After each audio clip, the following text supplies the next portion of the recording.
Welcome, ladies and gentlemen, to my latest Star Wars The Old Republic Top 10 video. In today's video, myself and SWTORCentral's Peter the Cellcath cover our top 10 reasons to return to the MMO. We discuss both recently added content alongside content planned to be released later this year. Our aim with this video is to encourage interested players to give the game a go.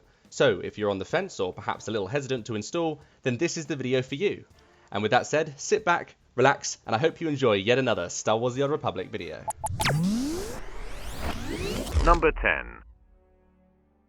At number 10 we have the content redesign. The developers of Star Wars The Old Republic teased a possible content redesign to update older contents within the game. The extent of this redesign is currently unknown, but the developers keenly focused on world design during the livestream, specifically content revolving around old world textures and further optimizations associated to this, i.e. lighting and graphics. Similar MMOs such as World of Warcraft have recently undergone similar updates, whereas base models and armorings were given updated graphics and overhauls to match the more current content, thereby looking significantly better when contrasted to their newer models. Chris Schmidt further mentioned this overhaul would go as far as to rework and improve quests on a fundamental level by improving travel times, quest flow, and even quest progression in an attempt to make the older content more palatable for new players.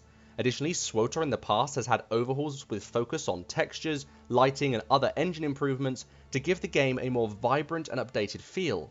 Only time will tell the extent of this content redesign, but regardless of what BioWare implements, graphical and textual updates are more than welcome in this constantly growing and evolving MMORPG. Number 9.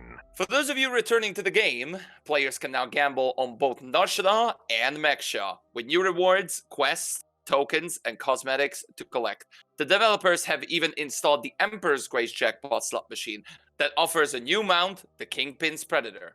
All this alongside the existing updates to the event, from new missions and quest chains to fun activities for your average player to enjoy and explore.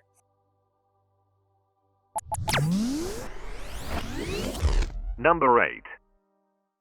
During the recent developer livestream, Eric and Dan discussed potential changes and reworks coming to the existing crafting system, with an aim to make crafting more interactive and more engaging. This system will affect not only crafting, but adjacent systems like conquest and resource gathering, enabling players to better participate in this new crafting system, and hopefully make said system more accessible for even the newest of players. Chris Schmidt mentioned that there would be further short-term fixes coming later this year, with plans to make crafting more palatable, but we'll have to wait and see what the devs plan to do with these upcoming crafting changes.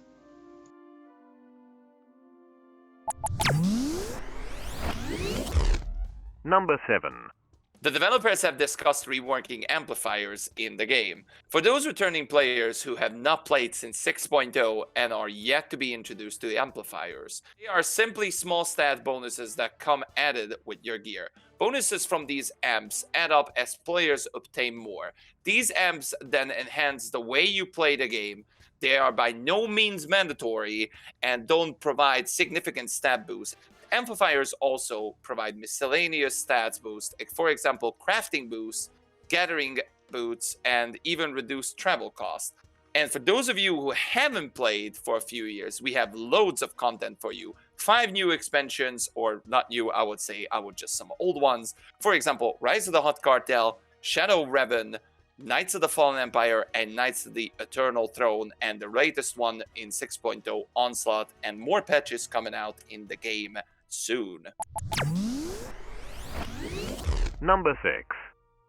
At number 6 we have Ranked PvP. Ranked PvP Season 13 has officially started, with new unique rewards promised to higher ranking players at the end of the season. The developers are committed to improving the PvP experience for newer players by making older items available in the form of replicas, whilst also changing tier requirements for bronze, silver, gold and platinum, thus making progression easier for these newer players, and thereby enabling more players to acquire the tier rewards. Despite this ease on the tiers, the more elite and hard-working Platinum players will still have to work hard to compete for the top 3 class spots on their respective servers. As with the new player boom, competition this season is likely to be much more intense and much more active, encouraging more active rank pops on every server, whilst also bringing a new element to the PvP scene via a more active player base.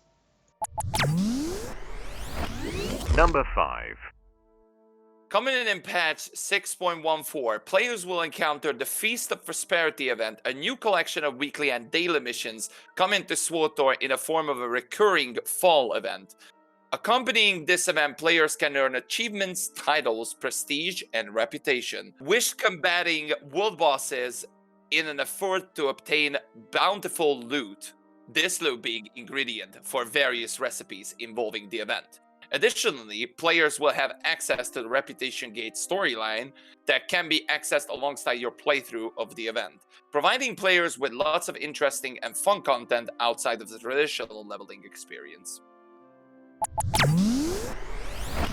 Number 4.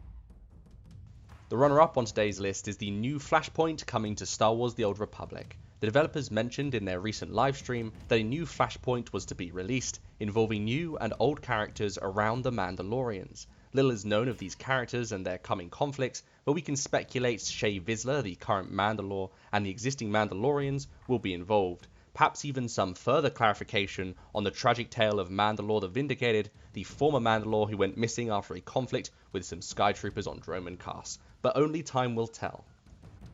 As a side note, for those of you returning as a result of the Mandalorian TV show, SWTOR's current meta is very power tech heavy. As of patch 6.0, power techs have been the go-to class for both DPS and tanking, meaning they're perfectly viable for raid and higher tier content. Additionally, an abundance of Mandalorian cosmetics have been recently added to the game. To list some examples, the Basilisk War Droid mount and the accompanying Mandalorian Stormbringer's armor set, both available on the cartel market. Basically, Mandalorian enthusiasts are sure to be in for a treat. Number 3. The runner-up today is the new Swtor storyline, featuring Kira and Scourge as they attempt to unravel the mysteries of Tenebrae's final weapon. Not much was said about the storyline, but based on the screenshot revealed for us during the recent developer livestream, it would be fair to say we are in for quite a treat. Players will explore an abandoned facility for some description alongside an ancient Force-themed temple, reminiscent of the realm featured at the end of Knights of the Fallen Empire. Little is known about this upcoming story, but with the recent story teases as revealed to us since Onslaught, the bar has been set quite high. Number 2. Taking the number 2 spot on our list today, we have Swoop Racing. More recently, for those of you who are not yet aware, SWTOR has released Swoop Racing to the game. To think only a few months back this was all rumours and myth, even receiving a spot in my top 10 scrap content video, but now, finally, a game mode has been released for Swoop fans to enjoy. Players can earn reputation with 3 following Swoop Race factions, the Blatant Becks, the Horizons Razors, and the Pit Screamers, by running their various Swoop courses around the galaxy on planets such as Tatooine, Dantooine, and Onderon. Each course offers a unique experience related to Swoop Racing, all with their own mounts and rewards that encourages players to race relentlessly around the track. And it doesn't stop there. Players can utilize various abilities to further enhance their Swoop Racing experience, from chucking explosives, using speed boosts, and showing off some amazing stunts. Swoop Racing is definitely a welcome treat for any returning player, and I would recommend it to anyone who enjoyed the original KOTOR Swoop Racing experience.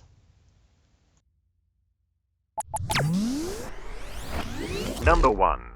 At the top of the spot today's list, we have a new Swtor Steam update sponsored by General Darren himself, as shown here with his spotting image of Darren DePaul's character sipping some good old Gatalian tea. Swtor officially launched on Steam earlier this month, with plans to add future achievement support in the coming months. Alongside this, players can unlock a plethora of rewards for Steam, including backgrounds, cards, and even badges.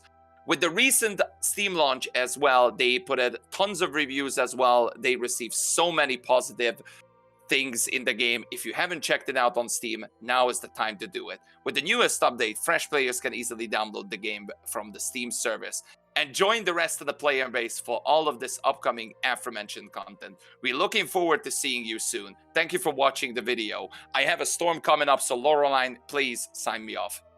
As Peter put it, that's it for the video. Thank you very much for watching, but before we wrap up, please do me a favour and check out Peter's socials in the description. His and Sam's channel, SWTORCentral, has been producing Star Wars content for over 5 years. This content spans from guides to sketches, reviews and discussions. Peter and Sam post weekly content, so be sure to pop in and say hey.